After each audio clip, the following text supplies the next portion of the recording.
Welcome to the Operation Game Night podcast, back and better than ever. It's fall, y'all. Grab your sweatpants, put on some Harry Potter, and drink a pumpkin spice latte. Joining me, as always, is my co-host, Clayton Gable. Clay, how you doing? I'm doing great, Travis. I am super excited to talk about Magical Athlete today. This game has come out recently, and it was a no-brainer for me. I spoke, maybe, I don't know, time goes in weird directions right now. It feels like it was a long time ago. It might have been, but I spoke about Hot Streak relatively recently, I think. Another CMYK goofy-looking race game. Well, that one's not a race game, okay? I had gotten to this argument about Travis. These are not the same game. Hot Streak and Magical Athlete are different games. In Hot Streak, you're betting on a race. And in Magical Athlete, you are racing, okay? So we're talking about Camel Up versus Thunder Road Vendetta. Two completely different things going on here. All right. So in Magical Athlete, I guess this game was originally put out in maybe the early 2000s and kind of went out of print and kind of lived in, the magical Grail game land for whatever reason. And CMYK just reprinted it. And let me tell you to start, I can't give enough praise to CMYK games for what they've been doing lately.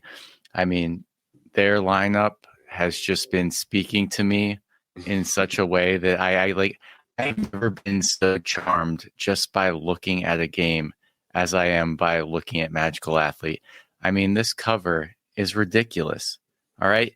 And then those screen printed meeples for every single racer are just, I honestly don't know if I've ever liked to get, I have some amazing game productions, but the simplicity, there's not a lot to this game.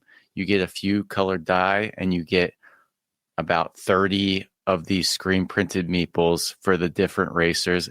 And they are a joy to look at, interact with. It's off the charts, man. Like, I immediately sleeved every card in this game. I'm like, this game is going to live on forever with me. Just so before I even played 1 second of the game because of the production. The components came in this little like lunch bag, brown paper bag looking thing. I love that. Just no plastic in there. It's awesome. And then I immediately put plastic in it by sleeving the card. But never mind that. So what are you doing in Magical Athlete? All right. Let's not bury the lead. Look at this giant baby meeple and tell me you don't want to play a game that has that giant baby meeple. It's like twice the size of all the other ones. It's like pinkish, reddish, purple with a diaper and a pacifier. You call it a pacifier or binky. Oh yeah, you got binkies over there. Oh yeah. Binkies galore over here, and I want to play with that giant baby meeple. That's great. That one's called Huge Baby, and it is a popular one when it comes out on the racetrack. So in Magical Athlete, you're drafting a team of these zany racers, and then you send one out at a time. So everybody will end up with a team of 4 racers. You do a little snake draft. Everybody picks a racer, come back around, you get a second racer, and then you do that 2 times. So you have a team of 4 racers before the game starts. And that's basically the decisions you make in the game. And then you go through a series of 4 races. And I guess this is a decision too. And the races get progressively more valuable as they go on. So if you have a racer that has a special, all the racers have a special ability. So that's what's so interesting about this game and how it all comes together. There's a guy, I'm going to try and spit off some ones I can remember. Huge Baby. Nobody can be in the same space as Huge Baby. All right. So if you would land your racer on Huge Baby space, you have to go to the space behind Huge Baby. If Huge Baby lands in your space, you have to go behind Huge Baby. So that's one of them. There's one guy that just, instead of rolling to move, because this is a roll and move game once you get to the race, like you can just keep rolling once. One of the guys, he's called Legs, the big long-legged frog-looking dude. House, yeah. Well, no, that's a different one. Baby Yaga, that one will trip Oh yeah. that lands on their space. And if Baby Yaga lands on somebody else's space, I think it's Baba Yaga maybe. Yeah. Regardless, it trips people. But Legs can just choose to move 5 instead of rolling. Every turn, he can just decide to move 5. But then there's racers like Flip Flop. I hate Flip Flop because Mason keeps being Flip Flop. And it doesn't matter how far ahead you get. Flip Flop on before their turn, they can choose, instead of rolling the die, to just swap spaces with the racer. What? So yeah, there's just these crazy interactions and just madness that goes on. It's wild. So anyway, back to what I was saying about the 4 races that get progressively more valuable. So everybody has their hand of 4 racers, and if you have Legs, you're like, I'm probably going to win. I mean, getting to move 5 every time. But you don't want to come out against Flip Flop, because Flip Flop's just going to flip flop you. So you're picking a racer face down before each race. You don't know what everybody else is putting into it. And then you pretty much just roll and move and see who finishes the race in first and then in second. The person who gets first obviously gets some more points. The person who gets second, a few less. And then you move on to the next race. And the way it sets it up is there's 2 sides to the racetrack. There's the mild mile, and that is just a, standard. There's nothing fancy about it. It's just a bunch of spaces on a track. We got the mild mile right here. Okay. So you just move around. Race 2, you go to the wild wilds. And that has some fun spaces if you land on them that'll like shoot you forward a few spaces, send you back a few spaces. You might get a point if you land on some of them.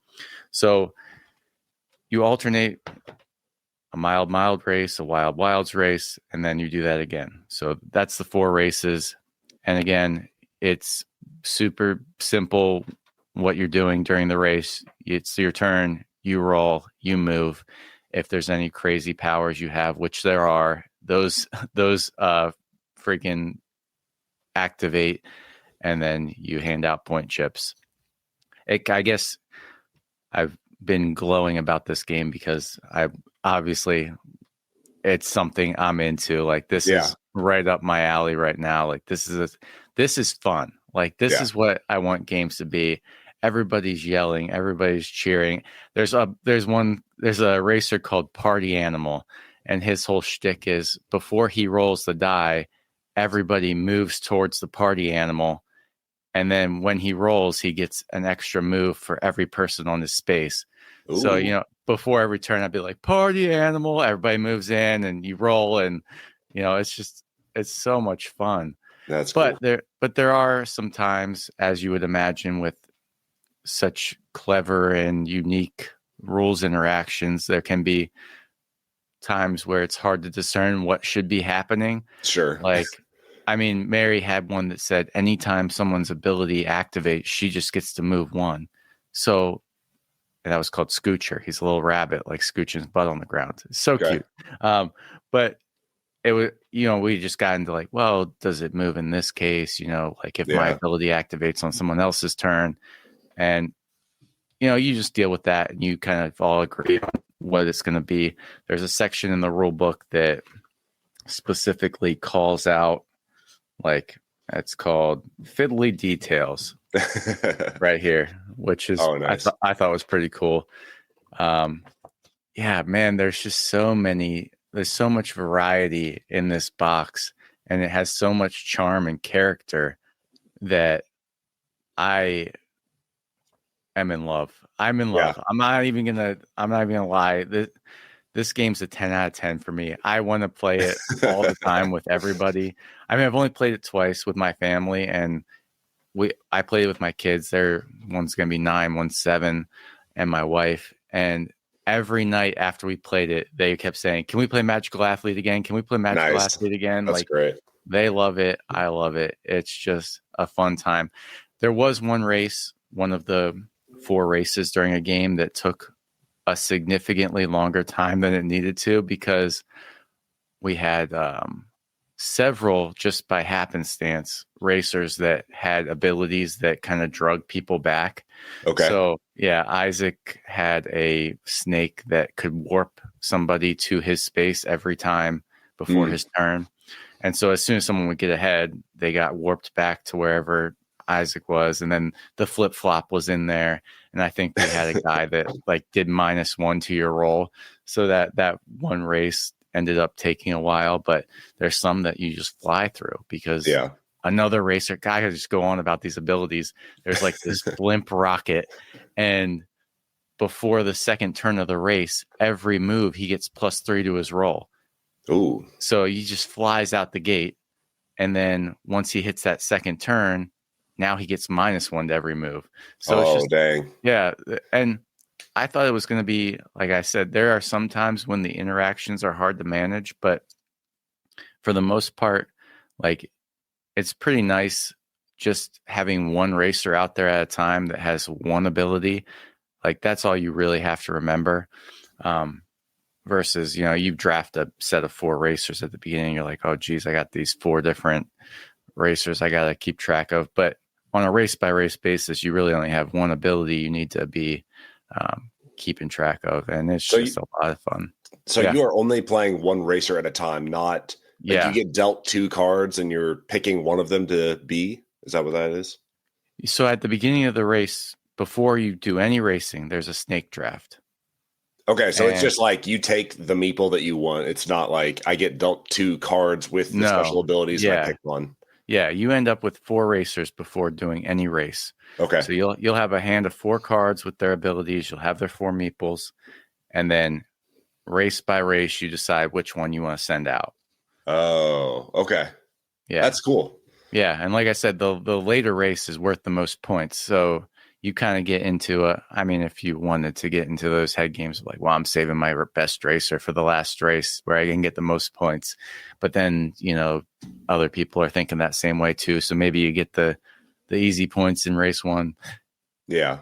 It's silly fun. And it's like a 30-minute playtime at a 1.3 weight. Like, this is right up our alley. And this is a board game. Like, this is like, if you were to pull this out, people would be like, oh yeah, this is what a board game is. It's not one that's subverting expectations like so many other complex games that we play nowadays. Yeah, it's just CMYK is just doing it right now for me anyway. Like, these are the games I hope non-board gamey people find and pick up, and they're like, wow, this is awesome. Like, this is a roll and move game. I understand it, but how much fun. Look at this production. I mean, I honestly don't know if everybody likes this. I can't imagine how you couldn't like the art on this. I mean, I look at this art and it just like takes me back to a time that I don't even know if I was a part of. It just has a nostalgic feel to it that I can't even place it. You probably can, Travis, but it feels like the old like Wacky Racers cartoon game, or not cartoon game, but the cartoon show with like Dastardly Dan, or like the dog that like and like they're always like racing the carts and stuff, and they're always getting into mischief to try and win the race every single episode. That's what it feels like to me. This style of art feels like that, where it's like early, not even Cartoon Network, but it feels like that era, like the 70s, 80s cartoons. Yeah. I love it. Yeah. That's all I have to say. If you like to have a good time and you want to laugh and roll dice and be amused by fun artwork and zany abilities, this is a no-brainer, and it's relatively affordable. I mean, for all this bag full of just those awesome screen printed wood meeples, I mean, I'd pay the $40 I paid for this game 10 times over. Do you think that there's going to be like expansions to this? Do you think that there's going to be like a community that develops like fan-made racers? I hope so. Have you looked into that at all? Because like, no. I feel like with things like this, have such giant baby, that have such simple rules, people will end up like making their own racers that will be implemented, and I love that type of stuff. Like, fans taking a game that they love and just making it their own and giving it legs to live forever. You know, I love that type of stuff. Speaking of legs, that's legs. There he is. There he is. Is the flip flop the sandal? Is that what flip flop is? Yeah. Yes. Dude, how much fun. It's just fun. This is what games should be. Sorry, Euroheads. Get your 5-hour games out of here. Yeah, I'm just rolling this one die on my turn and moving a eraser, and I'm okay with it. Like, that is everything.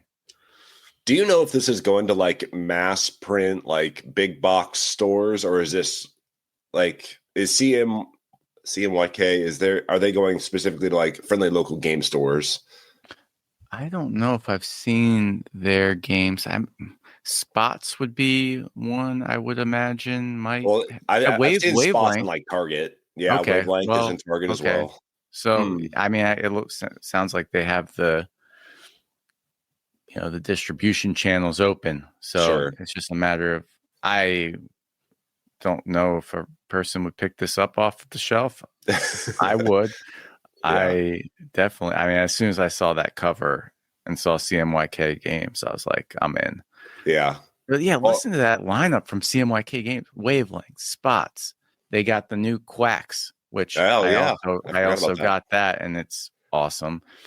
Hot Streak, Magical Athlete. Like, I'm sure there's others I haven't played. Those are just the ones I have. Yeah. And not a one of them has let me down at all. So they kind of have like a restoration games type feel where they're taking old stuff and making it new and just improving on it tenfold and making it great again. So I'm going to definitely keep my eye out for this one as somebody who does not have a lot of board game stores in the region or available to me, and I don't want to support Amazon. I'm going to keep my eye out at maybe like Target or something. But I just got it on the publisher's website. Oh yeah, I mean that too. I'll probably just order it from them. Yeah. That is an option. I don't know. I mean, I got it as soon as I heard about it because I was worried it wouldn't be available long. So it might still be out there. I'm sure it is. I'm gonna probably pick this one up. That's great, man. Yeah, it's just fun to just even look at. I'm trying to stay on track here, but I just dumped out all those meeples and I just want to play with them. All right. Well, Clay's going to go play with his meeples. So we're going to wrap this show up. I have been Travis. He has been Clay. This has been Magical Athlete by CMYK Games, and we're out.